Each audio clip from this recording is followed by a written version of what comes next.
Staff Sergeant Drent from the Field Training Detachment, and we have the only Space Shuttle trainer mock-up in the Air Force here at Edwards that we use for our training sessions. We do 2 classes semi-annually for the hands-on training for the fire department personnel for emergency rescue procedures, and we conduct also the 3-hour briefing that you're going to be in this morning throughout the world on an annual basis, as well as a 10-hour in-depth fire rescue training session that is conducted annually throughout the world. Myself and Sergeant Hughes conduct this training. We travel quite a bit, so if you ever call up to the FTD and want to talk to one of us, there's a good chance that neither one of us will be in the office because we're out and about. So again, this is your annual training for orbital familiarization, and it probably won't take us 3 hours, and there's only just a few people here, but we're going to go through the program. We're going to look at a lot of the various different components that make up the shuttle. We'll talk about the shuttle systems and its components and how they're put together, what it does, what makes them tick. We'll look at vehicle processing briefly, just to give you an idea of what takes place prior to a launch. We'll go through the flight sequence, and in the flight sequence we'll talk about some of the different types of aborts that it possibly could take, and then rendezvous into orbit and then return back to the primary landing site either here at Edwards or at Kennedy Space Center. We'll also talk about some of the orbiter subsystems and how they perform on the orbiter, what they're designed to do, some of the fuel characteristics that are utilized within the orbiter itself, and to allow those to work properly.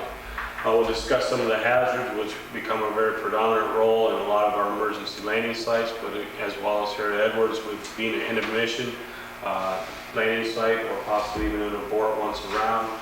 Some of these hazards could display potential hazards to us, and with that information, we'll look at a chart and give you some ideas of what you can expect to see.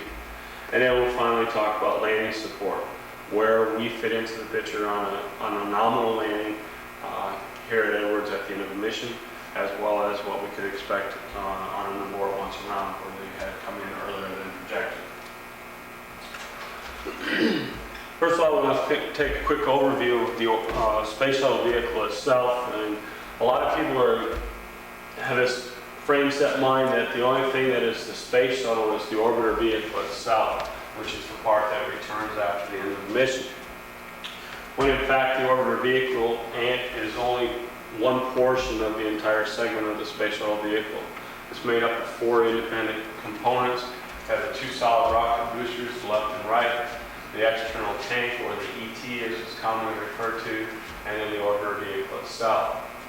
Overall dimension and width, as it's put together in configuration, is about 78 feet, or 78.6 inches wide, with the orbiter vehicle making up 122.7 feet of that mass.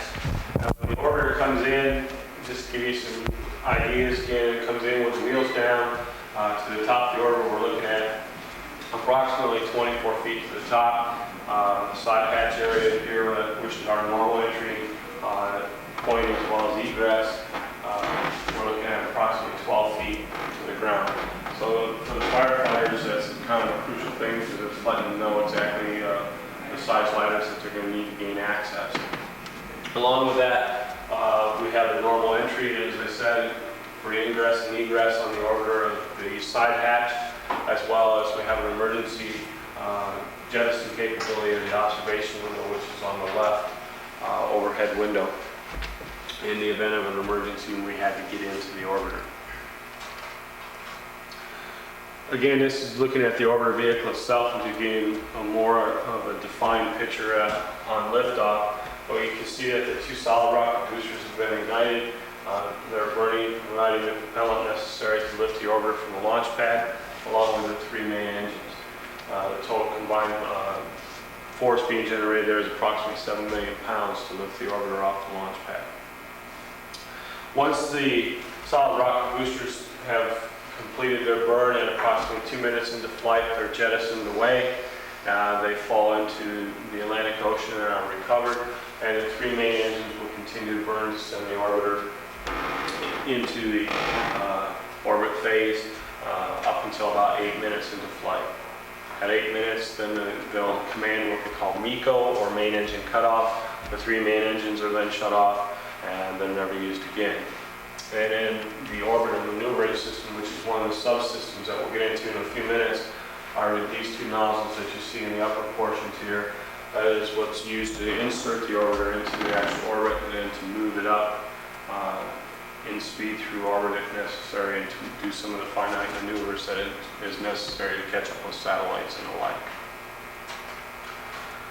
like. Looking into the inner deck access areas and on the flight deck, what we're looking at, if you look in the left-hand picture, we're looking at the flight deck itself. If you're standing at the back console, you can see the entire crew setup for 4 crew members on the flight deck, and normally in all missions you'll have at least 4. And then in the right-hand picture, what we're doing is we're basically sitting on the center console looking to the back of the orbiter, and we can see the remaining 2 seats and the rear observation windows, as well as the emergency jettison window or observation window that is used for emergency egress if needed by the crew members or even by fire rescue personnel. Just to give you configuration of seats, the commander sits in seat 1, pilot sits in seat 2, and then we have in the back mission specialists 1 and 2 respectively sitting in seats 3 and 4. Basically, the commander and the pilot are normally, will always be in seats 1 and 2 in all configurations.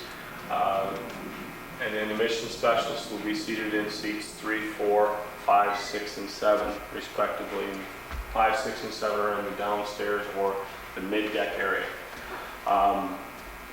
Again, looking in the right-hand picture, you can see the mission specialist seats, 1 and 2, respectively.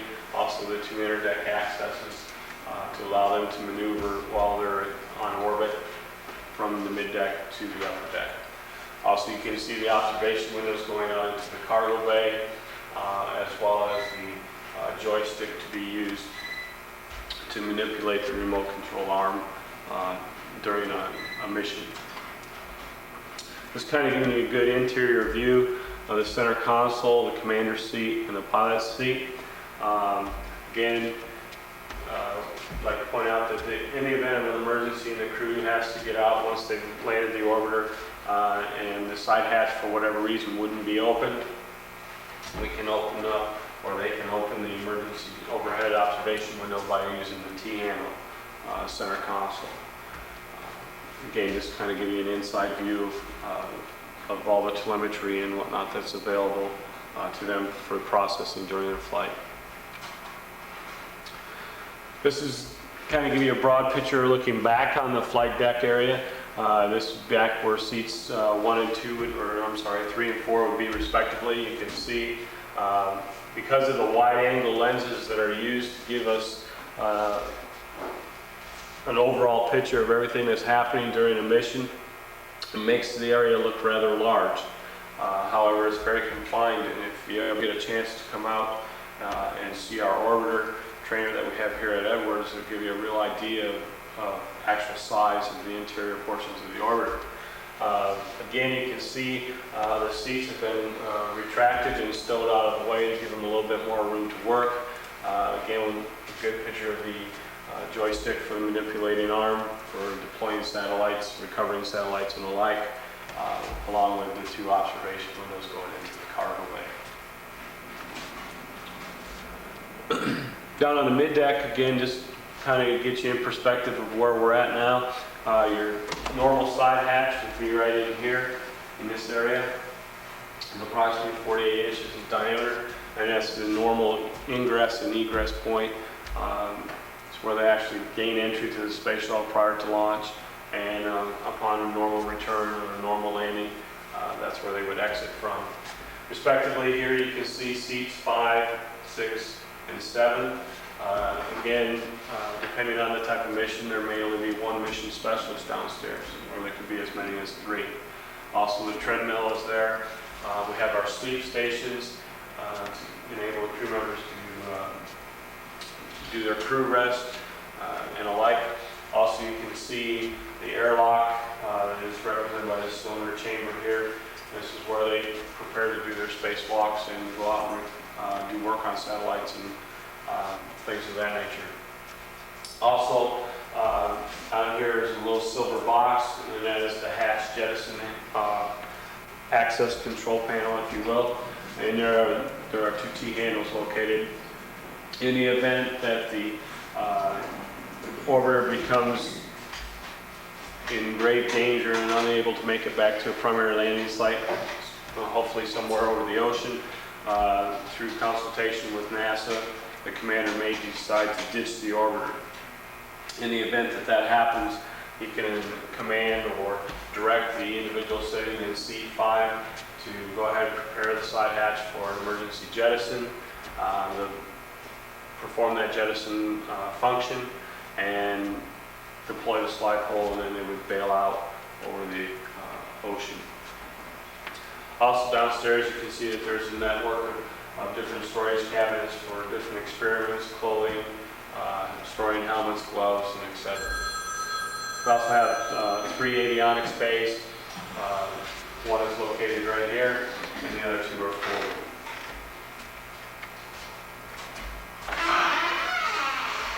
The vehicle processing takes place down at Kennedy Space Center, and what you're getting here is an overall picture of the Space Center complex. We have the vehicle assembly building, which is in the center of the picture, and just to give you kind of an idea of the size of the building, the roof is approximately 7.5 acres, and the flag standing alone represents the size of an average football field on the side of the building. Inside the vehicle assembly building is where all the vehicle buildup basically takes place. It's where they start the stacking operation to prepare the orbiter to move to the launch pad.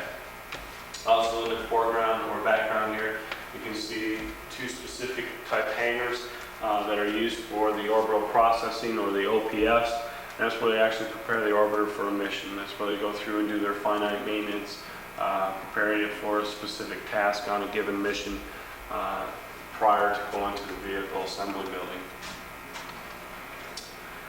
This is looking at the orbiter within the OPF, preparing it for a mission. And then we move to the vehicle assembly building where the stacking operation is taking place. The 2 primary elements that are first put into position are the 2 solid rocket boosters that are attached to a mobile launch platform, which is in the bottom portion of the picture that you can't really see, and we'll get a better shot at it in a few minutes. But the 2 solid rocket booster motors go into place. They're attached to the mobile launch platform by 4 bolts. And that's basically the holding force for the entire space shuttle vehicle once it is being assembled. Once the solid rocket boosters have been put into position and completely stacked, then they hook up the external tank, or the ET, and they bring it into place, and it becomes a structural backbone for the space shuttle vehicle. Once the external tank is attached, then they roll into the from the OPF to the vehicle assembly building, this specific orbiter vehicle, if you will, to prepare it for its mating to the external tank and the solid rocket boosters on the mobile launch platform. Once it's inside, they'll be hooked up to cranes, they'll be hoisted up into the vertical position, moved across to the specific bay within the vehicle assembly building, and then lowered back down and attached to the external tank in the vehicle assembly building. And this is the final product. What you can see here is the mobile launch platform.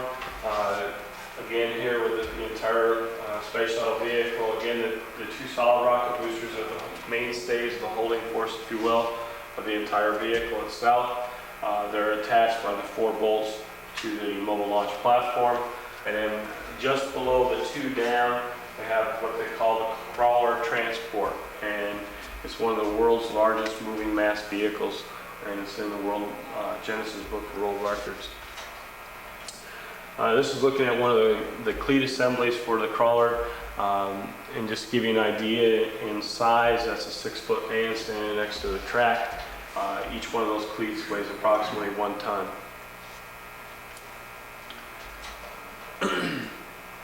Here's a broad picture of the Florida coastline, looking at the NASA complex again. You see the vehicle assembly building in the background, and also we see the launch pads 39 Alpha and 39 Bravo respectively. Also in the background you can see the landing runway at Kennedy Space Center, which is also one of the world's largest runways.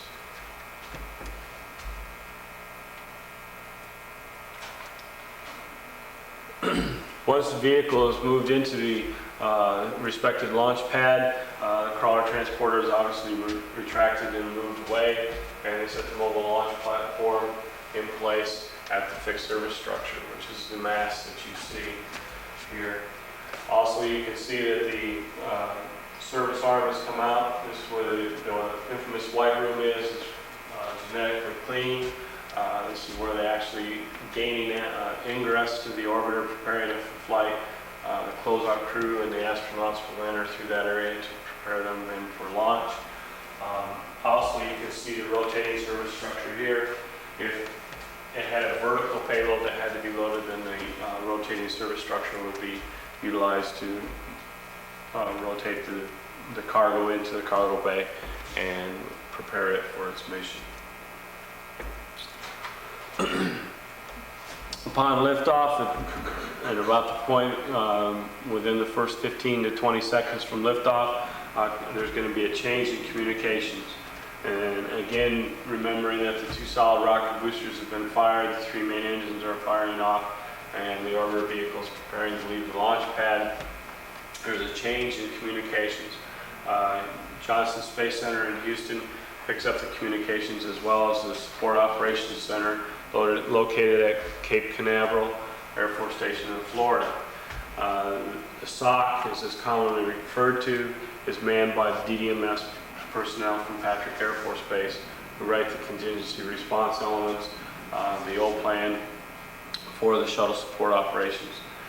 And they're on the line by telephone and by radio with a lot of different agencies throughout the world, the transatlantic and board sites, and as well as with Houston and with public affairs, giving them information as far as what is going with the mission, what information can be released, and the like.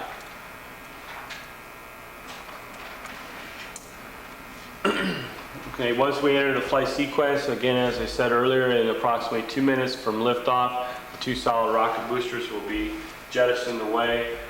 3 main engines will continue to burn for approximately 8 minutes into flight.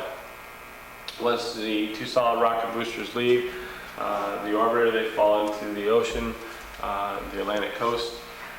We have the Liberty Star and the Freedom Star from Cape Canaveral Air Force Station go out to retrieve the solid rocket boosters, bring them back for refurbishing, cleaning, and then they are transported to Utah, where they're reassembled and refueled, and then brought back to Kennedy Space Center.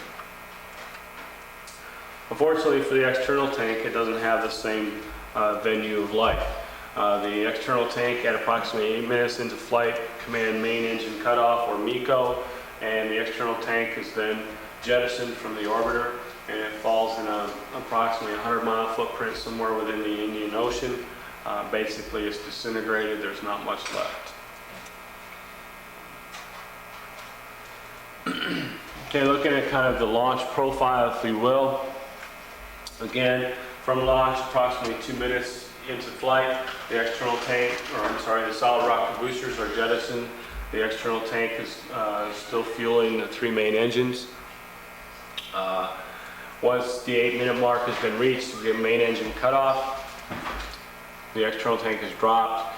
The orbiter is inserted into the orbit using the 2 orbital maneuvering system engines fired into its orbit. It deploys or recovers satellites, carries out its mission, and then re-enters with another orbital maneuvering systems burn, and then lands either here at Edwards or back at Kennedy Space Center.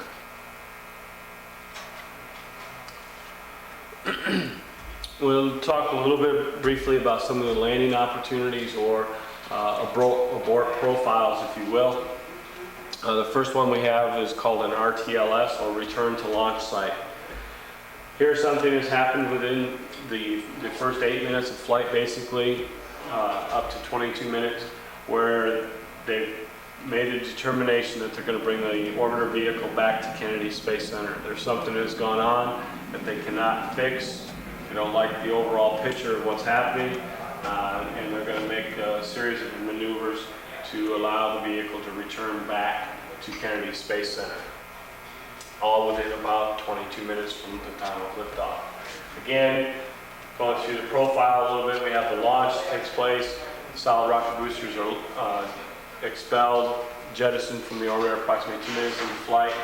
At that point, what they're going to do is command a pitch around, and basically they turn the orbiter around and fly it backwards to use the thrust provided by the 3 main engines to slow it down a little bit to help try and recover some of its characteristics. And at about 8 minutes, they'll complete another pitch around, and they'll get rid of the external tank, and they'll come back to Kennedy Space Center. The emergency landing sites that we have throughout the world and along the East Coast, we have obviously Kennedy Space Center, we have Myrtle Beach, Cherry Point, Oceana Naval Air Station, Dover, Delaware, Otis Air National Guard Base, and Pease Air National Guard Base along the East Coast. They are all used for a high inclination launch. In the event that they can't make an RTLS or return to launch site, then they would pick up one of the emergency landing sites on the high inclination launch. If those opportunities were not presented to catch one of the emergency landing sites, then they would continue on possibly into Europe or the European theater, and into Germany, England, and alike. On the lower inclination launches, it would move out across the ocean, again across the Atlantic towards Bermuda, from Bermuda down to Maroon, Zaragoza, Morocco, the Gambia, and alike. So there's again emergency landing site profiles in that direction as well. Landing site selection for abort profile, or a TAL, a transatlantic abort. Basically, the same sequence of events happens. We have launch, the 2 solid rocket boosters leave at approximately 2 minutes into flight. Again, they would command a pitch around, try and possibly catch an ETLS, or they return back to Kennedy Space Center.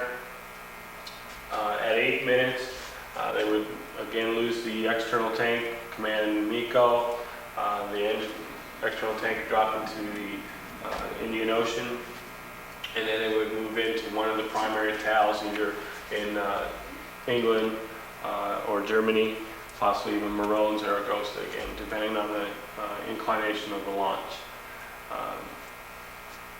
And that would be a transatlantic abort.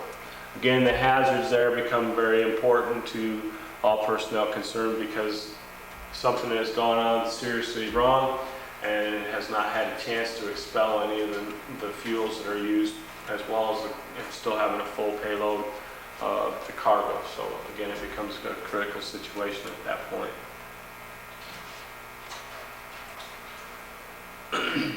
We also can perform an abort to orbit. And basically here in the abort to orbit, some things may be contradicted here, where that they aren't actually to achieve the orbit that they desire to perform a specific mission. In 1985, one of the hydrazine systems wasn't working exactly right. They went into an abort to orbit, continued their mission. They deployed their satellites and the like.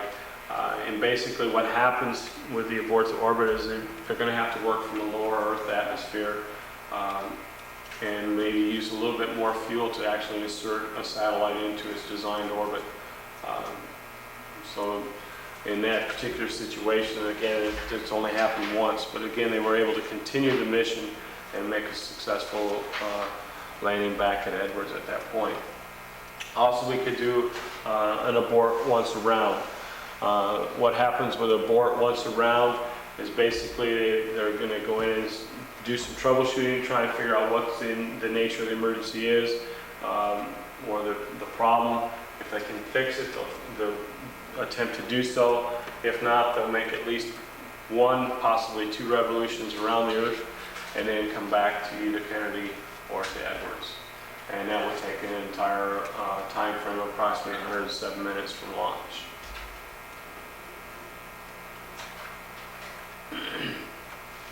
Again, to show you the abort profile of an abort once around.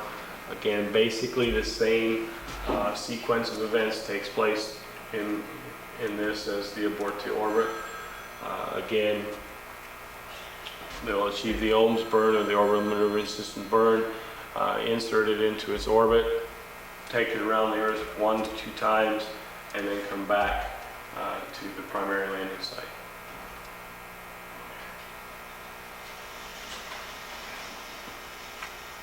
And kind of an overall summary, if you will, of the aborts. What we're looking at, again, with an abort once around, is that can start happening, or the decision to make that abort once around, at approximately 4 minutes 36 seconds from launch up to 107 minutes in time frame. Again, the opportunities, depending on weather conditions and alike, will dictate exactly where it's going to land on an abort once around. Some of these time profiles are strictly speculative, because we've never had to actually perform a transatlantic abort, if you will. But these are time frames in which are projected that the possibilities for an abort of one type or the other can take place.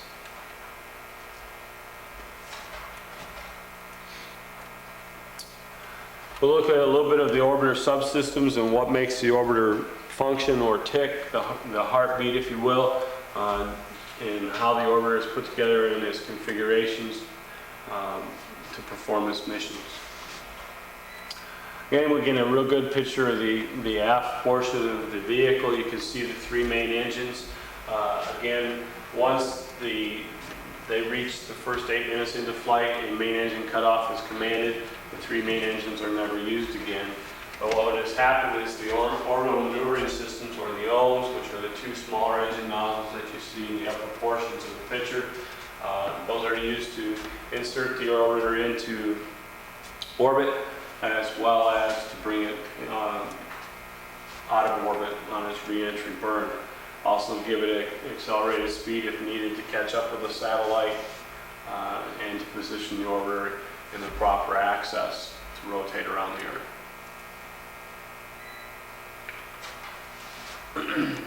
The orbital maneuvering system, again, there's the 2 main orbital maneuvering systems, which are located in the rear of the orbiter, obviously. They're both fueled by the same type of fuel. We have monomethylhydrazine and nitrogen tetroxide. Both of these fuels are hypergolic, so that when they come in contact with one another, they're self-reactive, they ignite, they'll burn. We use the helium as the transfer pressure source, if you will, to bring the 2 fuels together so that they'll mix and ignite and burn to allow the orbiter to continue on its mission to do a specific task.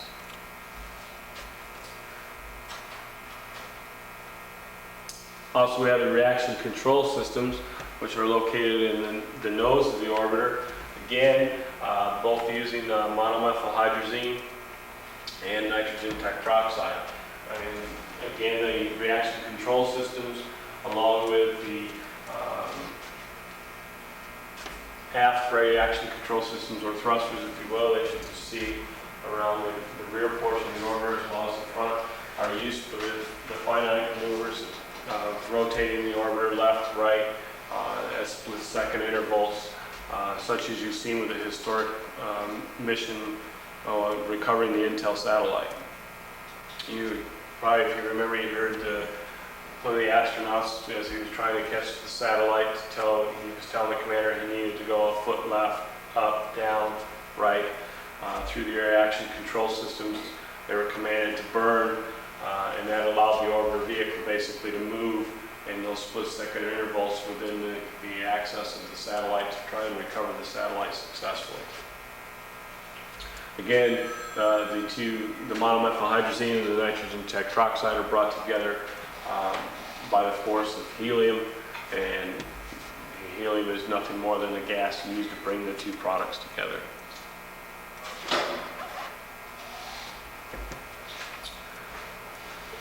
Just kind of give you again a close-up view, or looking at the forward portion of the orbiter. You can see the reaction control systems here, the different nozzles. Again, if it was an abort once around profile that came into Edwards, you may see some leaking of fuel product from these, but primarily in our emergency landing locations along the East Coast, as well as our tails, it becomes a primary consideration. Just again to give you a forward view there of the nozzles. Looking to the aft again, you can see the orbital maneuvering systems along with the reaction control systems, the smaller nozzles here, or thrusters, if you will, that allow for the finite movements of the orbiter vehicle. As with any aircraft, we need hydraulic power or auxiliary power units. The auxiliary power units are powered by hydrazine. Within this system, it allows for the hydraulics for the orbiter vehicle to function with. Again, all located to the aft of the orbiter, if you will. We have the APUs and the hydrogen source there to produce the hydraulic pressures needed for the orbiter.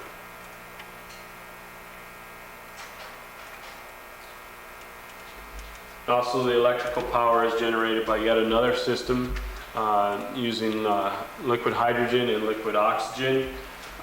They are the prime fuels, and then we have the fuel power cells that are located here. Once the liquid hydrogen and liquid oxygen come together within the three primary fuel cells, it generates electricity, also producing heat and water. And the water is refined and gone into storage tanks, and then they will use this water throughout the mission for drinking, sanitation purposes, and the like. The electrical fuel power system, if you will, sits in the belly of the orbiter, the forward portions of the cargo bay.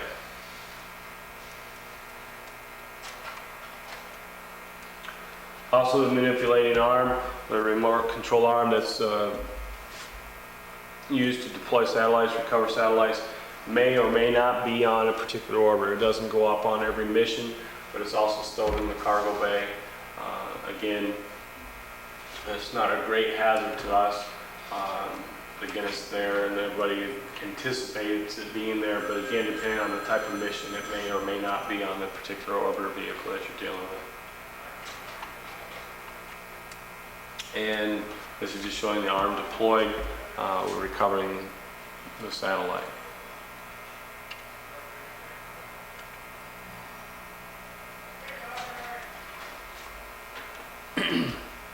Again, kind of giving you an overview of the vehicle. What you can see again is the forward reaction control systems. You also can see the contrast in color of the orbiter from the black to white, and these are basically the different types of thermal protection systems that you can see on the orbiter. We have basically two types of tile. We have a low temperature tile and a high temperature tile. The black area that you see is a reinforced carbon-carbon type tile. It's to protect the orbiter up to some 3,000 degrees upon re-entry. You can see it across the entire belly of the orbiter itself, the leading edges of the wing, also the leading edges of the vertical stabilizer. Again, designed to protect the orbiter upon re-entry. Working up from that, we go into low temperature tiles, which are basically constructed like a styrofoam product. Again, because of its capability to expel the heat away from the orbiter and to keep the orbiter from freezing, basically. The low temperature tiles, again, to protect the structural components. The low temperature tile is in the process of being worked or fabricated, and it's going to be replaced with a quilted material, like a quilted blanket, if you will, finally stitched with an advanced flexible linear or flexible insulation type system. And I think we'll go ahead and take a break at this point, and when we come back, we'll talk about some of the hazards associated with the orbiter vehicle itself.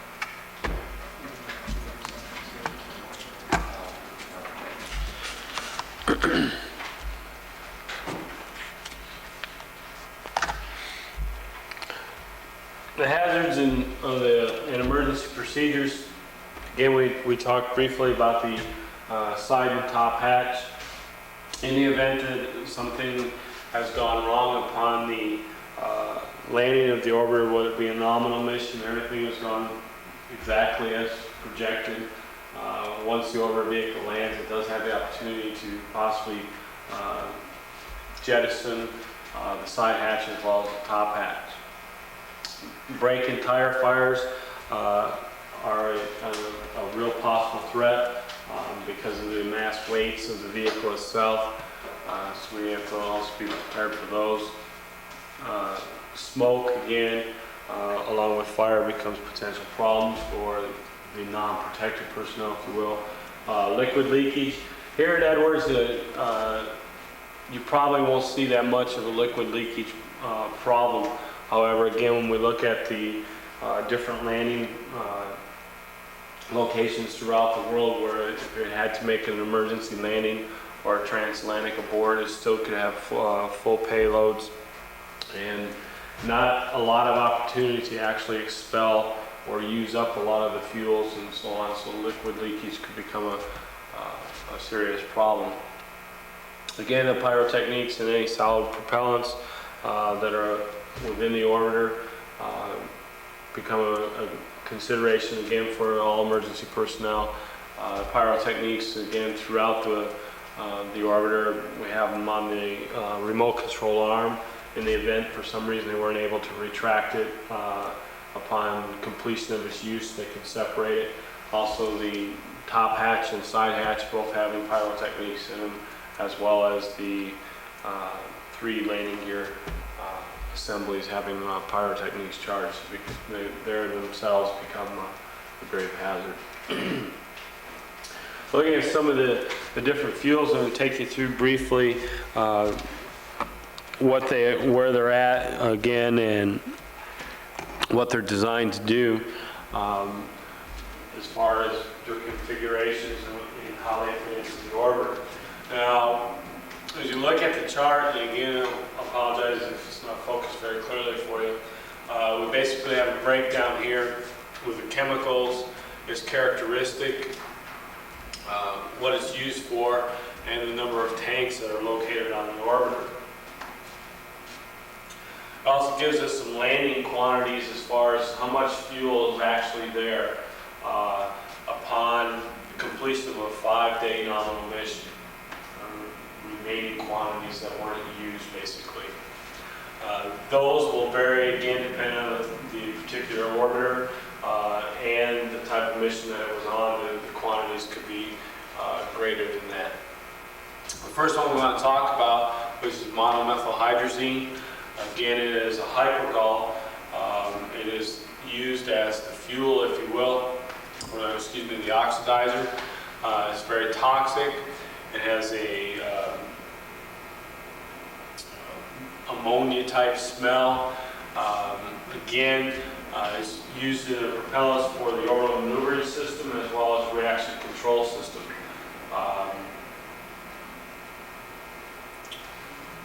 There's 5 tanks located on board, basically 4 in the aft, 1 forward. The next fuel there is the nitrogen tetroxide, which is also hypergol. It's very acid forming, very corrosive to the skin, very toxic. It has a bleachy smell.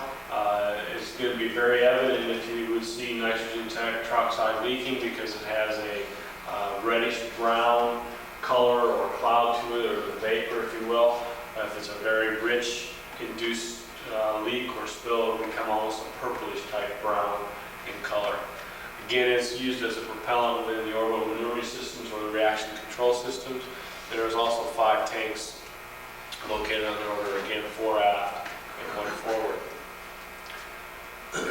Hydrogen is used for obviously the APUs. Again, has a good old fishy ammonia odor. It is toxic. It's used in the auxiliary power units, and again, the primary APU points were the 3 tanks located in the aft of the vehicle. So again, you can see just looking briefly at the 3 fuels there, the heaviest concentration of the hazard for the personnel working in the area is going to be to the aft of the vehicle. We also have anhydrous ammonia. Again, very caustic, very toxic. It's used within the power units as a coolant. There's 2 tanks located in the aft portion of the vehicle there. We also have liquid hydrogen and liquid oxygen, which both are cryogenic, very extremely cold. They're both used in the fuel cells to produce electrical power. And those fuel buses and fuel cells are located for a portion of the cargo bay. And we have 3 tanks of each. Again, the landing quantities, I don't really feel that we need to get into that too much because, again, that's all speculative on a 5-day nominal mission. Just depending on the type of mission that the actual orbiter was on or the configuration, those numbers can be increased greatly upon return.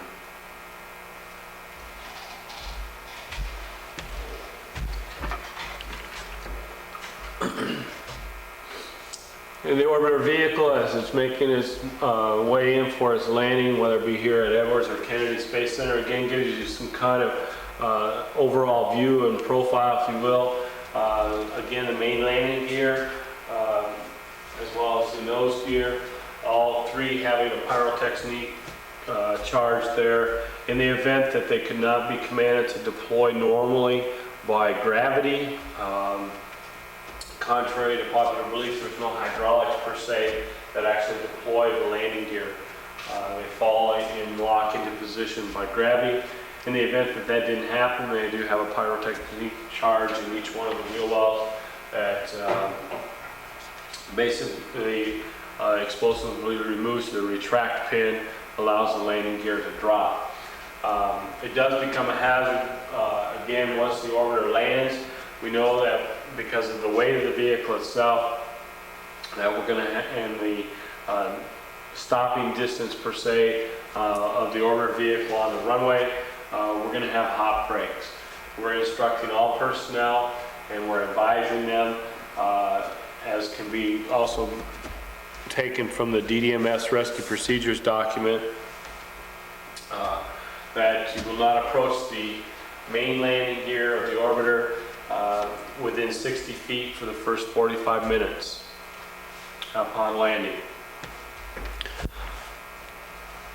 In the event that one of the fuse plugs would blow or a tire would blow, then that is increased by another 15 minutes up to an hour, or 60 minutes if you will. Then you would basically have a 60-foot cord on it around the 2 main landing gear until such time as there a chance for them to cool down and alike. Also, again, keeping in mind that the leading edges of the wings, the nose, and the forward windshields will be extremely hot upon re-entry, along with the numerous thrusters and reaction control systems forward in vents, possibly venting off toxic fumes and gases, or even actual liquid. So those areas need to be avoided. Again, you kind of get a real good overall picture of the side hatch. Keeping in mind that there's also a pyrotechnics charge available in the event of an emergency that the crew members could jettison the side hatch. Side hatch weighing approximately 300 pounds and has the capability of traveling about 100 feet. This kind of gives you a broad overview of all the different hazard areas that need to be avoided basically once the orbiter comes to a complete stop and rolls out to the end of the runway. Again, pointing out some of the key points. The overhead observation window, if it should have to be jettisoned by the crew members or by fire protection personnel, all personnel need to be aware on the ground that we have an active zone there, that we anticipate the window of traveling. It weighs approximately 50 pounds. It's going to travel up approximately 7 feet and aft approximately 50. So again, if it is to be jettisoned, any personnel working on the ground in that area need to be advised of this situation, as well as being able to be notified to keep clear because of the possibility of the hatch being jettisoned. Again, for the side hatch, we're showing the trajectory angle there. Again, the hatch weighing 300 pounds, and it's going to travel under nominal conditions approximately 100 feet. Also, you can see the various different isolated areas, if you will, of plumes where we're expecting the vents to be leaking product, traveling on the product. Off the nose, we're looking at a 50-foot radius, if you will, to avoid for the different chemicals leaking. And then as well as for the brakes and the wheels themselves, 60 feet for the first 45 minutes, unless a tire or one of the fuse plugs would blow. Then it's automatically extended to 60 minutes or an hour.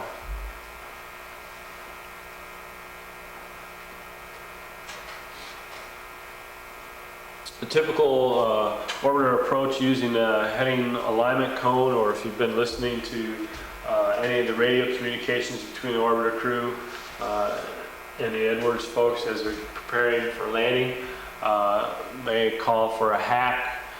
Basically what they're doing is getting alignment for the approach to the runway. It's a maneuver used to allow the orbiter to slow down and make his approach to the runway. 6-mile nominal circle basically, or maneuver. And along with that, basically all they need is at least 10,000 foot of runway and a TACAN to land. So when we look at some of our launch or abort profiles, if you will, depending on the country, as long as they have a runway of about 10,000 feet, basically making up 8,000 feet with a 1,000-foot overrun on each end, and a TACAN, and the approval of that country, that's all the orbiter needs to land at a given location.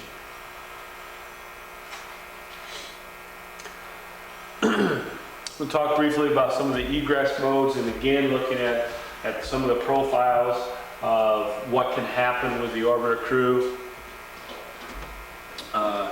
and the modes of rescue, so on and so forth, and where you will become a predominant player in some cases. Basically, modes 1 through 4, which obviously aren't shown here, they happen back at the launch pad. Kennedy Space Center, the EG&G firefighters are going to handle modes 1 through 4.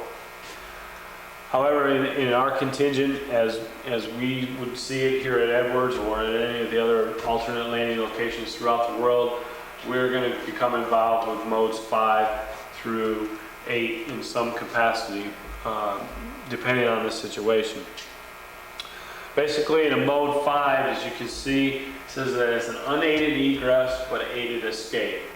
Something has happened to the orbiter. When it comes in, they have an unisolatable leak of some type, or something has gone wrong. They've taken a hard landing, something of this nature. You may hear consultation between the orbiter commander and the on-scene commander declaring a mode 5. Basically what that is telling everybody that is involved is that the crew is able to get themselves out of the orbiter either by opening up the side hatch manually and deploying the slide and coming down the slide, or possibly even to jettison the side hatch, deploy the slide, or on the other side of the coin, blowing the overhead observation window. In either event, they're basically saying that we can get ourselves out, but once we get to the ground, we're going to be looking for assistance to get us from point A to point B. And that would basically take mode 5 into perspective. They're able to function themselves, they can unhook themselves from the seats, and they can get out of the orbiter, but once they hit the ground and get away from the orbiter, then they're going to be looking for assistance. They're going to need help getting into a carrier vehicle of some type to get them out to the safety corridor. Mode 6 is a landing mishap on or near the runway. And in a mode 6 for the fire department personnel, it's basically a full up rescue. Something has happened in the event where we have crew members that are incapacitated, they're unable to remove themselves. It could be 1, 2, 3, it could be all 7 of the crew members. We're going to go in, we're going to do a full up rescue. All crew members will either will be packaged and removed either through the side hatch. In the event that the side hatch was not feasible, then again we would take them through an observation window over the top left. Mode 7 is a landing mishap off the runway in a remote area. Again, the Edwards contingent, your firefighters and the like would be put into helicopters and flown to the given location. And at that point, would go ahead and perform their rescue functions as we are directed through the rescue procedures document and through our training sessions. Mode 8 is a bailout of the orbiter crew. Basically, the aircraft commander or the orbiter commander puts the orbiter into a controlled glide, hopefully someplace over the ocean or a large water mass. And at that point, again, as we talked briefly earlier, he commands the individual sitting in seat 5 to go ahead and prepare the side hatch for jettison. The sequence of events takes place, the side hatch is jettisoned, the emergency escape hole is deployed, and the crew members basically bail out of the orbiter, and the orbiter goes on its way to the ocean. And it's all in a controlled glide. Any questions on any of the modes?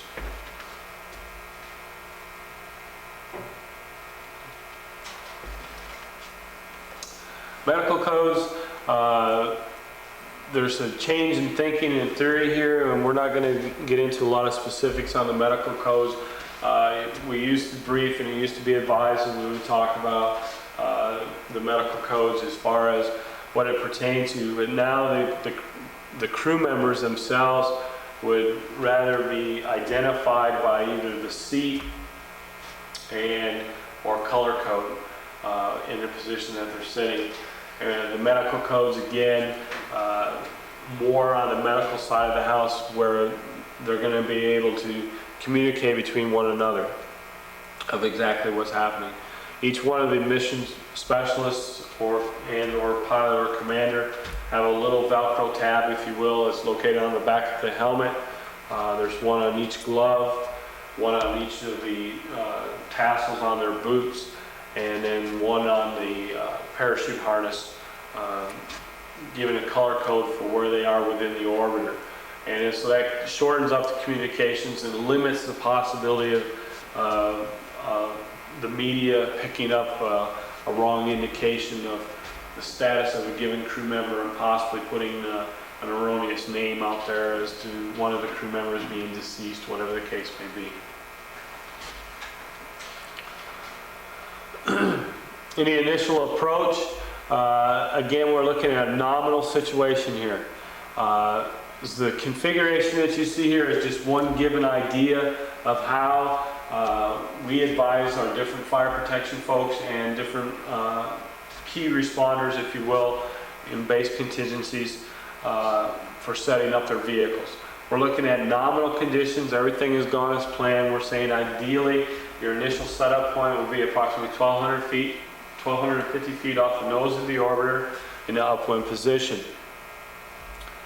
Again, we have basically all the key players in the configuration of vehicles here. It could be set up to any discretion or in any fashion that on-scene commander would like to have these vehicles positioned.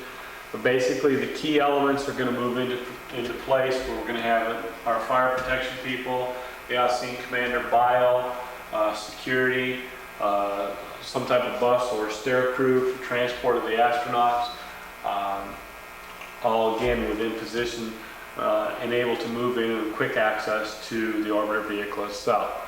Once the vehicle is landed and come to its roll stop, then you would initiate this 1,250-foot cordon again for your initial setup. And once that is done, the on-scene commander is going to want to coordinate a couple of things real quick with the orbiter crew, let them know the external appearance of the orbiter, give them an overall status of what he can see, and what are the crew's intentions at that point. Once the crew has communicated that they have done an RJD power down and the side hatch is safe, basically they've isolated the systems and they've done their checklist per se, bio then will be instructed by the on-scene commander to move into approximately 200 feet, the upwind position. And they're going to start a forward downgrade or safety assessment, if you will, checking for any leaking product. That check is done primarily for the safety of the crew. The initial responders, so on and so forth, that will be coming in are going to be in protective clothing of some fashion, as well as they're going to have self-contained breathing apparatus. We're saying at this point the interior of the orbiter is a sterile environment, it's clean.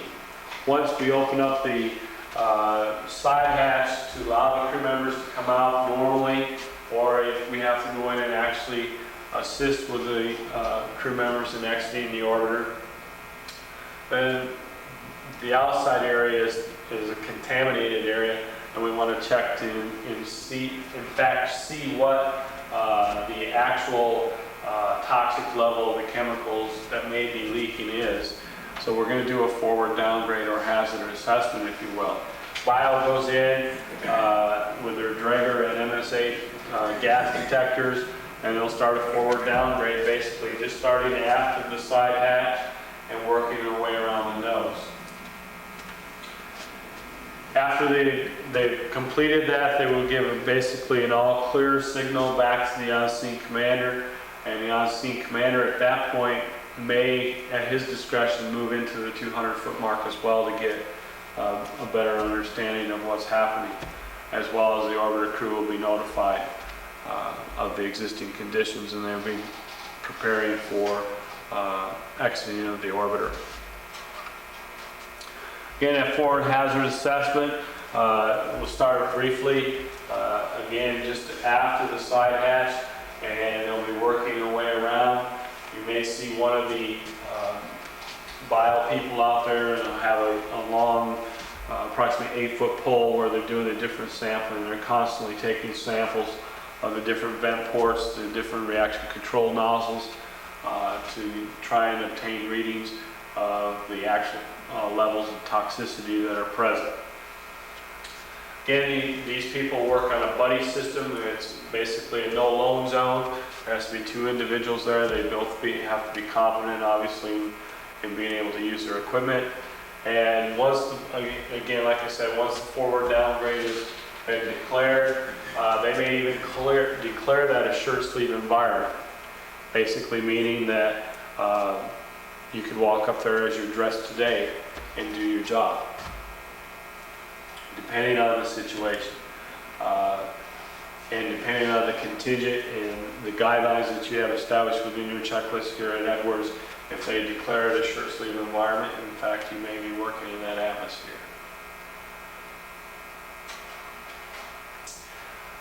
Once the forward downgrade has been declared, the movement of the vehicles will, and key players, if you will, fire department, the on-scene commander, NASA convoy commander, they'll move into the 700-foot mark. And again, the on-scene commander, at his discretion, may actually move into the 200-foot mark, just to get up a little bit closer to get a better overall picture of the configuration of the orbiter itself. What is its condition? What does it look like? key things of interest that the orbiter crew or NASA may be asking, wanting to know overall conditions of the orbiter vehicle. Again, that's at his discretion. One of the things that we advise with on-scene commanders and fire protection personnel is that if the on-scene commander does elect to move into that 200-foot mark, he'd be accompanied by some type of fire suppression vehicle for his protection in the event that something could change drastically. No responding personnel should get any closer to the 700 feet to the aft of the vehicle, regardless of the situation. Again, keeping in mind, it's downwind. Also, the main blunt of your fuel cells are to the aft of the vehicle, so you've got a good potential for picking up a lot of toxic gases or vapors, if you will. Vehicle positioning for Mode 5, Mode 6. Again, Mode 5, just kind of to recap, something has happened to the orbiter.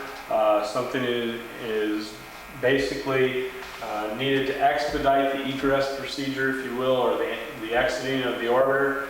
Fire department vehicles will move in, and that's going to be pretty much at the discretion of the fire chief and the on-scene commander. They can move in as close as 100 feet. Again, fire department personnel, once in position, will move to the orbiter and they will assist the crew members once they get to the ground. Basically, again, Mode 5 saying that we can get ourselves out. The situation inside the cabin might be filling with smoke. They're running out of oxygen, whatever the situation may be. Once they get to the ground, they're going to need assistance. Now, once that happens, on Mode 5 or even a Mode 6, everyone else basically stays back at the 1,250-foot mark. You don't need bio to come up and be right on top of you at the 100-foot mark if that's where the fire protection personnel were. Medical, the same line. What we're advising is that once the decon vehicle and bio and medical are established, we have a clean, dirty line established, that's where they stay at, and we'll ferry the astronauts by whatever means we can, or the crew members, if you will, by whatever means we can back to that clean, dirty line where they can be checked by bio, they can be deconned if necessary, and then turned over to the appropriate medical authority for observation, any emergency treatment, and then obviously transported to the hospital or whatever may need to be accomplished at that point. Mode 6, again, we're saying is a full-up rescue. Mode 6, we have crew members that are incapacitated in some fashion, whether they're unconscious, they just literally cannot move, they're ill, whatever the case may be. We're going to do a full-up rescue. No forward downgrade is going to be accomplished if a Mode 6 has been declared. Fire department personnel are going to go in there. You'll be fully protected with their protective ensembles, self-contained breathing apparatus.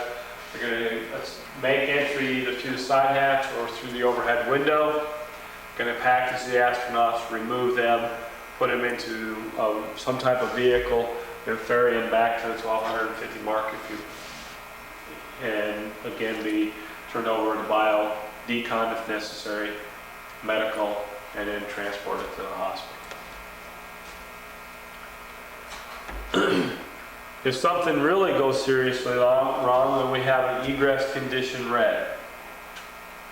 Egress condition red needs to be briefed to all personnel involved as far as the evacuation procedures go. Depending on where you're at, given locations, some base commanders say or on-scene commanders say that all vehicles will go to the right, all vehicles will go to the left. Again, that is something that needs to be briefed by all personnel so that all personnel understand. And this is just one possible option you have. Vehicles that are to the left of the orbiter will move away to the left. Vehicles that are to the right will move to the right.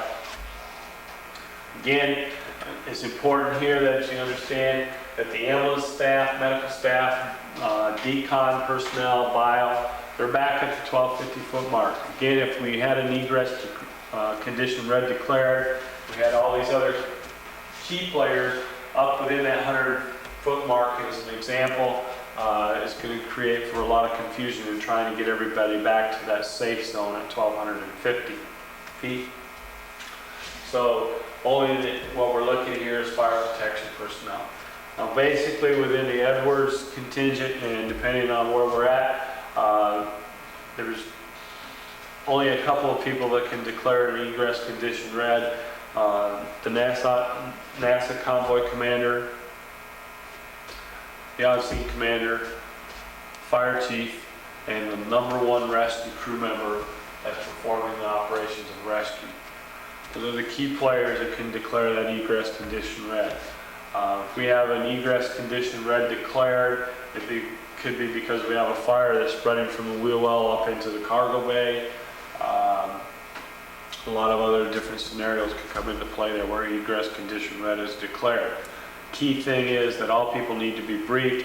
Once that is declared, whatever your alerting procedure is, so that all personnel are notified, basically they fall back to the 1,250-foot mark. One of the key elements here is if you have an astronaut in hands or a crew member from the orbiter in hands and you're about to put them on the vehicle that's going to ferry them from the orbiter to the decon line, if you will, or the medical personnel, you just don't drop them and leave them there. You take them with you.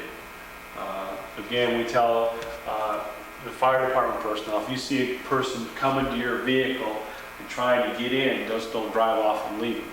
That's a serious situation. Something very catastrophic is going to happen. Basically, it's a situation that already went bad, has gotten worse. Try and get everybody out. It's a long run for 1,250 feet in full turnout gear and an ensemble. So again, it needs to be thoroughly briefed by all personnel.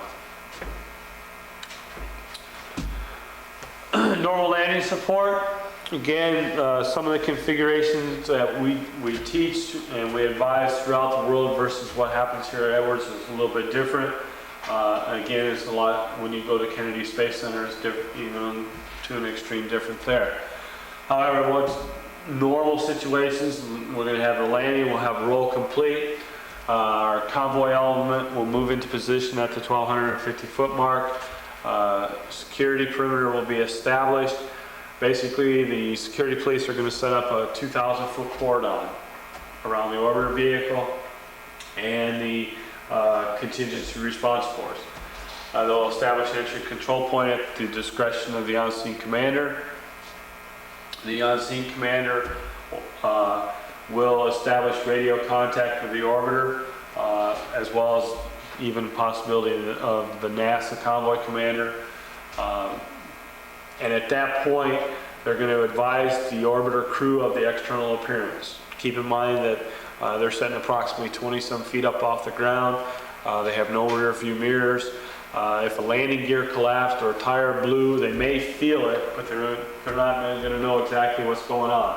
So that on-scene commander or the NASA convoy commander, depending on the situation, is going to give them a brief synopsis, if you will, of the overall appearance of the orbiter. What's it look like? Is there anything leaking? Configurations of the landing gear and the like. While that's taking place, the orbiter crew will also be communicating back to the on-scene commander, advising them of their conditions, and whether or not they're doing their normal power down procedures, giving us an idea that the side hatch has been safe.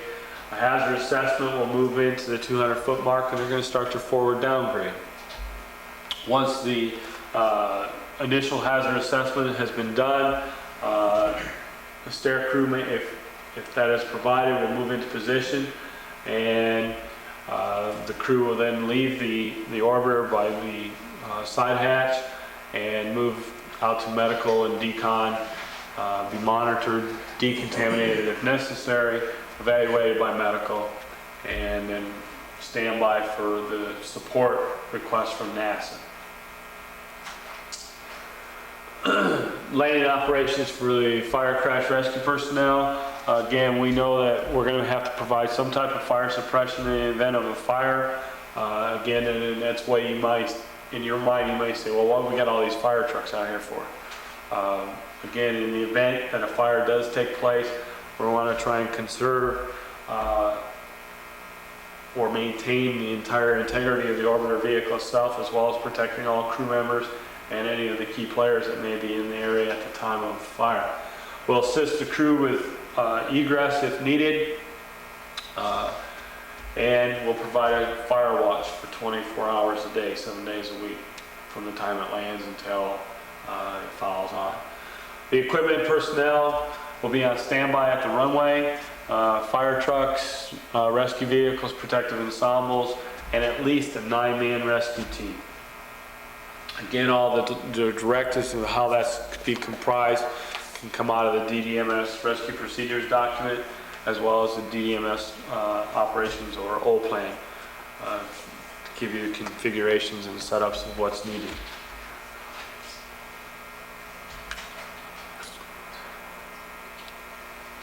In the event that a crew member does need to be rescued or does need to be deconned, as stated earlier, they'll be moved out basically to the decon line, be monitored by bio, and if necessary, be decontaminated by washdown.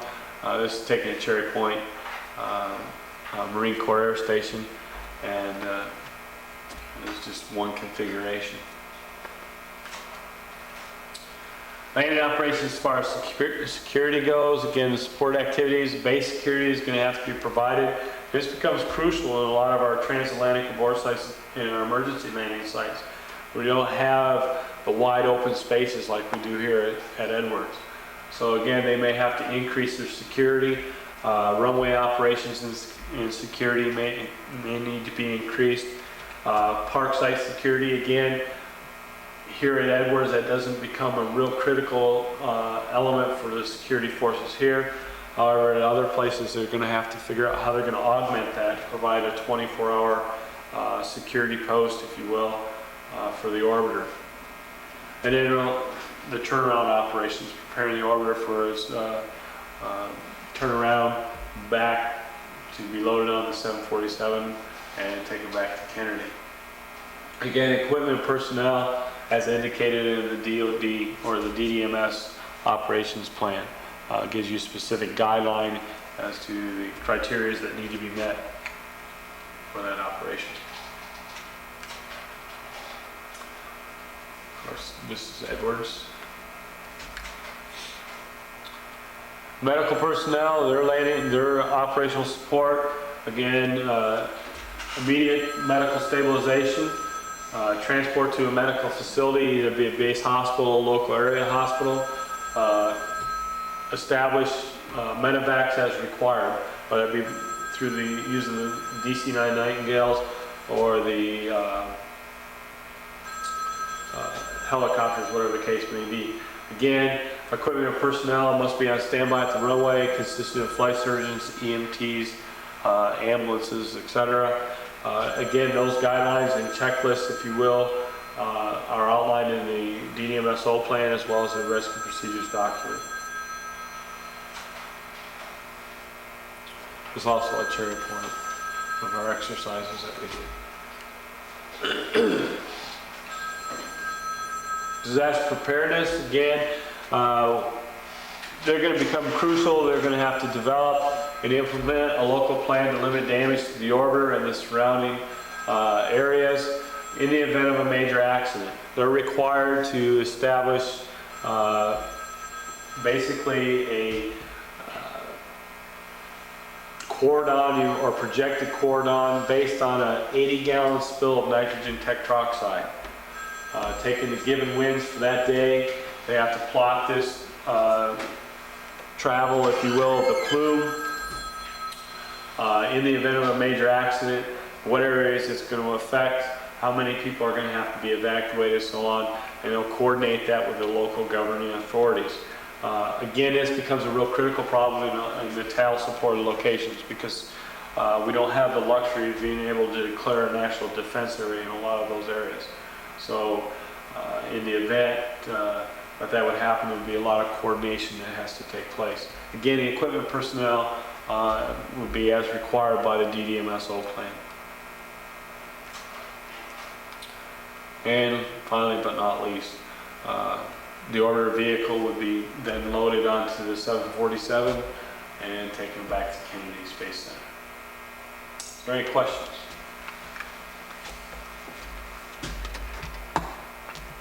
None? Perfectly satisfied and none at all? The only one I might have is, do you publish or send out the DVMS rescue procedures document? Are those really available? Yeah, they are available. We don't have the governing hand, I should say, on where they go. But we can find out. In the back, there's a listing here. I don't know if you have one or not.